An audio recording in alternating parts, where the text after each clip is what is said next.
La question, c'est quels relais territoriaux imaginez-vous pour soutenir et participer au développement de l'emploi des entreprises de l'ESS? Eh bien, tout d'abord, le plaisir de vous retrouver, de saluer l'ensemble des acteurs responsables de l'économie sociale et solidaire en région Centre-Val de Loire qui font, je crois, un travail très, très apprécié, très, très remarqué et saluer votre initiative en même temps que je salue bien évidemment les candidats à cette élection. Si me le permet, je voudrais dire à Timothée Duverger que je partage à 100% ce qu'il vient de dire quand il place l'économie sociale et solidaire dans un moment particulier parce qu'il y a une histoire, il y a la loi de 2014 qui a été, je crois, un très beau booster de l'économie sociale et solidaire. Et nous avons, au-delà de ça, un moment de transformation ou d'évolution de notre société qui appelle l'innovation, qui, à bien des égards, interroge fortement des formes de mondialisation qui avaient normalisé les modes de production et affaibli l'intensité de la création territoriale. Le moment de transformation que nous vivons, il vaut bien évidemment pour cet immense sujet qui est celui de la transition énergétique.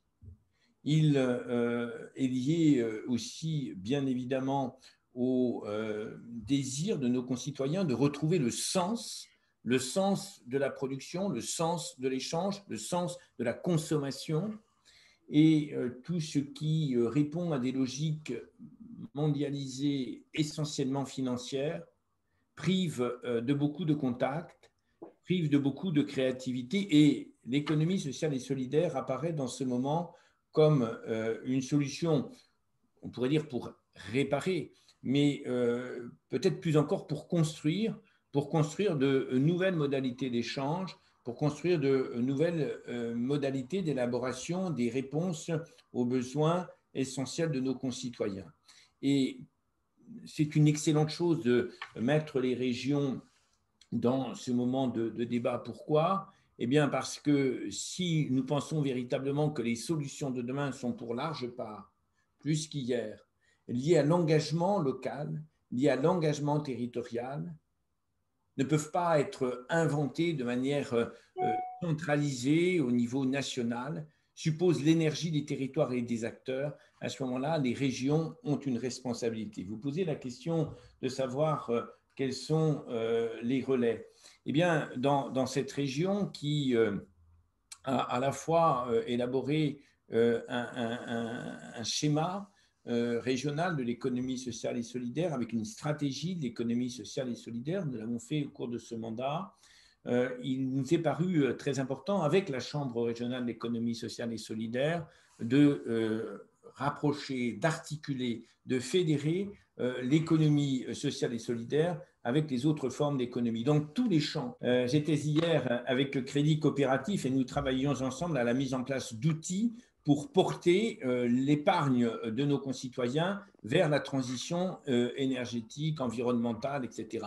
Il faut, et c'est un engagement que je prends très volontiers, que nous articulions encore plus à l'intérieur de notre agence de développement économique l'économie sociale et solidaire avec les autres formes d'économie. Il faut que cette économie sociale et solidaire soit plus en visibilité, elle pèse plus de 10% dans cette région, c'est une avancée, vous l'avez souligné, elle est porteuse d'emploi plus que d'autres formes d'économie, elle est porteuse de développement durable parce qu'elle s'attache véritablement aux besoins de nos concitoyens et donc faire que cette économie sociale et solidaire, à travers les tiers-lieux, vous en avez parlé, à travers les conférences et régionales et territoriales, puisse être très en articulation, très, très mobilisée, efficacement mobilisée par rapport aux nouveaux besoins de la consommation, de la production, de la création sur les territoires.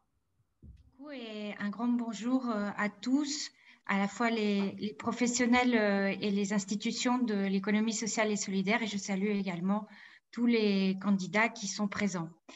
la question qui est posée est celle du nouveau modèle, c'est-à-dire que ce n'est pas juste une question logistique de quelle organisation nous allons avoir, c'est qu'elle pose la question des territoires.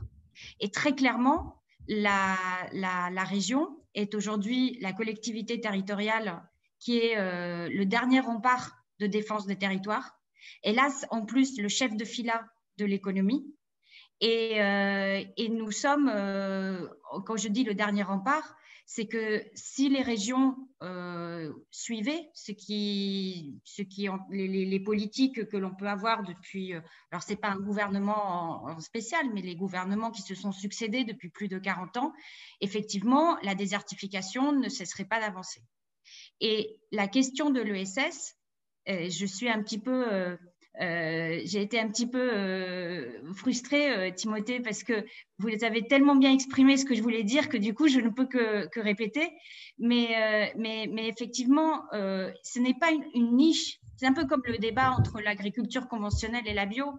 C'est que l'ESS est une véritable nouvelle manière de faire de l'économie tout court, pas forcément qualifiée de sociale et solidaire, qui permet en fait, parce qu'il n'y a pas en premier lieu, il y a bien sûr la partie démocratique, mais parce qu'il n'y a pas d'effet lucratif personnel et privé, elle permet de retrouver ce que nous avons oublié, voire détruit, c'est-à-dire toute la transition écologique, tout le lien social n'ont pas de prix.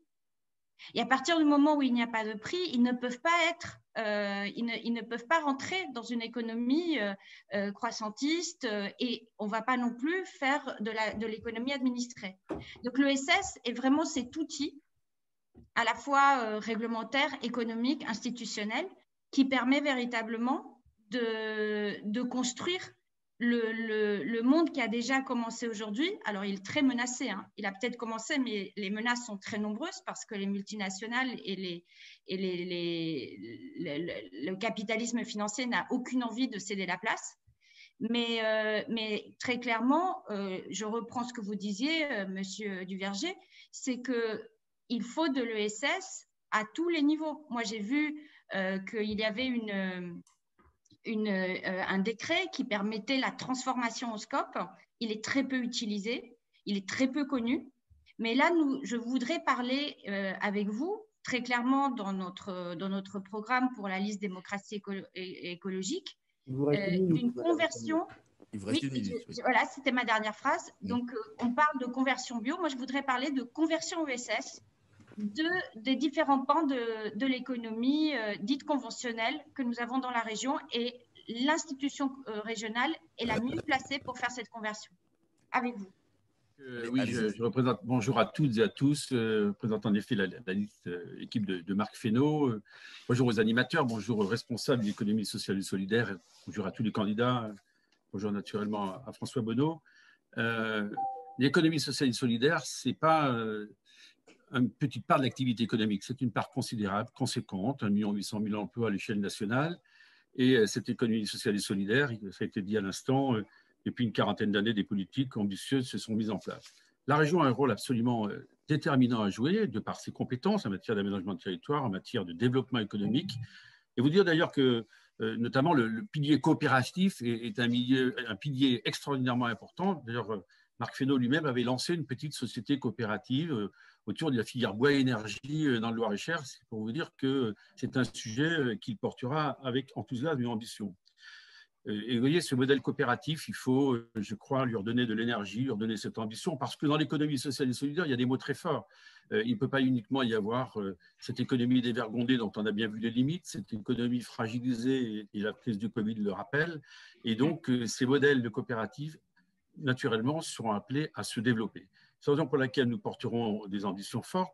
Notamment, il y a un système qui existe à la région depuis longtemps, Capasso, qui avait été lancé il y a une vingtaine d'années, qui a été renforcé et pour lequel nous souhaitons aller encore plus loin parce qu'il y a beaucoup d'associations derrière, beaucoup d'emplois et nous irons plus loin dans les engagements qui étaient de 3 années, que nous proposerons de passer à 6 années de manière à soulager toutes ces tracasseries administratives que chacun connaît.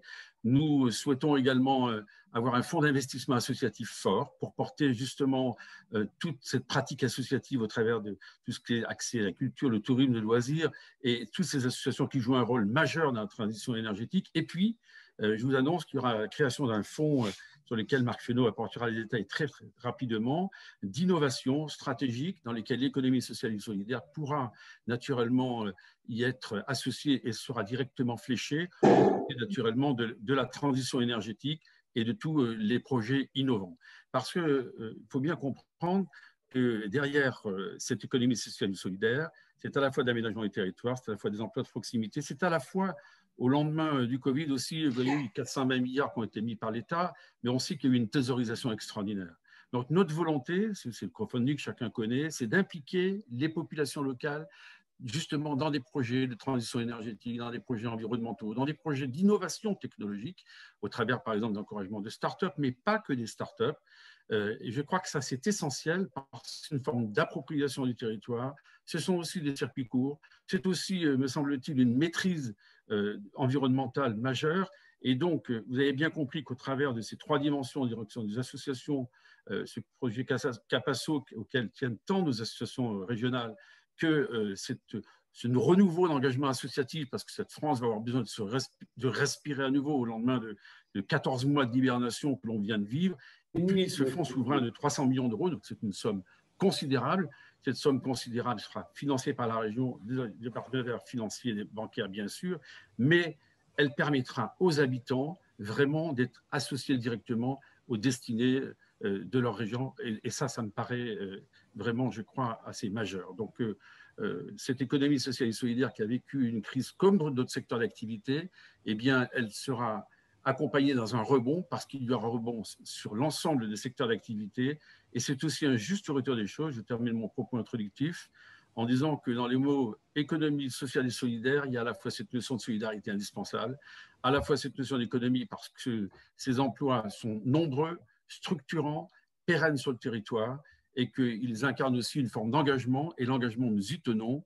Une société ne marche pas sans qu'il y ait implication des forces sociales, des forces économiques. Les participants et puis une pensée vraiment particulière pour les organisateurs de ce débat parce que c'est justement intéressant de se retrouver autour de l'économie sociale et solidaire. Et nous, dans la liste de Nicolas Forissier, nous sommes tous d'accord avec le fait que l'économie sociale et solidaire devrait être de moins en moins coupée de l'économie classique. Et en ça, on rejoint tout à fait ce qu'a dit Timothée Duverger tout à l'heure. L'axe fort de la gouvernance qu'on voudrait mettre en place, c'est d'associer les collectivités locales, que ce soit les départements ou les EPCI, donc des communautés de communes jusqu'aux métropoles, donc de les associer à nos décisions et pour cela avoir des groupes de travail thématiques. Ce qui permettra au moment de travailler sur les contrats de territoire d'inscrire l'économie sociale et solidaire dans la contractualisation. Ça permettra de mobiliser des moyens financiers et puis de l'ingénierie, et ça sur l'ensemble des territoires de notre région. Donc on est vraiment sur un changement de logiciel où la logique partenariale est à l'écoute des porteurs de projets. Et les porteurs de projets, on sait qu'il y en a beaucoup dans l'économie sociale et solidaire. Et je pense là notamment à Isa Group, qui est basée à Aubigny-sur-Ner, et qui est très cher au cœur de Laurence Régnier, qui fait du maraîchage bio, mais qui s'est aussi lancé dans la fabrication de masques lors du premier confinement ou dans la transformation de palettes pour en faire des meubles. Et donc, à chaque fois, cette association d'insertion montre qu'elle répond aux besoins, qu'elle est extrêmement agile et ça permet en plus de développer à chaque fois des compétences différentes sur son territoire. Donc, on est vraiment, nous, dans une approche pour être au plus proche des territoires, au plus proche des porteurs de projets et cela pour le bénéfice de tous les habitants. Bonjour à toutes et à tous. Merci effectivement aux organisateurs de l'organisation de ce débat. Vous dire d'abord que je suis très content en tant que candidat du Nouveau Souffle d'être ici, mais aussi en tant qu'ancien directeur d'une structure d'insertion. C'est toujours un plaisir de voir que l'ESS sait se mobiliser pour aussi, dans une campagne, défendre un peu ses intérêts. La première idée que je voudrais dire, c'est que si le Nouveau Souffle est élu à la région Centre-Val de Loire, on va avoir besoin de l'ESS parce que la transition écologique et sociale qu'on souhaite booster parce que c'est la transition écologique et sociale qu'on souhaite booster, nous, elle a besoin de l'économie sociale et solidaire pour une simple et bonne raison, c'est que c'est l'économie sociale et solidaire qui, bien souvent, est à l'avant-garde de cette transition écologique. Et aujourd'hui, et depuis des années, vous avez raison de dire que le monde demain, il existe déjà et qu'il est là et que c'est vous qui le représentez. C'est toutes ces initiatives locales. L'enjeu pour nous, pour l'ESS, c'est d'arriver à lui permettre d'être à la fois cette innovation-là, cette capacité à défricher pour remettre en cause le modèle économique capitaliste classique en créant des choses et en même temps d'être capable d'être dans la transformation dans tous les étages de l'économie. Voilà, ça c'est l'enjeu premier. Alors en ce qui concerne les relais territoriaux pour développer l'emploi partout dans la région, on pourrait en citer pas mal, je vais en citer 3. Le premier, c'est que donc il y a l'agence DevUp qui existe et qui bénéficie d'un réseau de développeurs aujourd'hui qui est partout dans les territoires. Ce réseau de développeurs, il faut le former bien plus et il faut que l'ESS infuse bien plus. Ce n'est pas simplement une histoire d'articulation entre l'ESS et l'économie classique, c'est vraiment comment l'ESS, elle peut irriguer l'ensemble du développement économique et pour ça, il faut parfois changer un peu l'approche. Voilà. Donc nous, ce qu'on veut faire, c'est une politique de formation auprès de ces développeurs sur la question de la transition écologique et sociale. Ça, c'est le premier point. Le deuxième point, c'est que effectivement, ça a été dit, il y a les tiers-lieux qui existent, qui se sont spontanément développés dans pas mal de territoires en région et qui prennent des formes très différentes, etc. Ces tiers-lieux, c'est des terreaux très intéressants selon nous pour non seulement susciter des initiatives qui pourraient être porteuses d'emploi, mais en plus qui pourraient être chargées d'accueillir, chargées d'orienter vers des gens qui pourraient ensuite les accompagner vers l'ingénierie de projet, etc. Donc, autour des tiers-lieux, pour nous, il y a un enjeu à construire un réseau de ces tiers-lieux-là avec cet axe de développement de l'ESS. Et puis, je finirai sur un troisième champ, et peut-être que si j'ai le temps, j'en rajouterai un quatrième. Le troisième, c'est qu'à travers les CRST, les contrats régionaux de solidarité territoriale, il existe déjà de la capacité pour l'ESS de bénéficier d'enveloppes pour investir dans son développement. Ce levier-là d'investissement des structures de l'IAE, mais pas que, des coopératives, etc., il va falloir le renforcer pour qu'effectivement, à l'échelle de chaque bassin de vie, les organisations puissent avoir des moyens pour investir. Voilà. Je sais pas.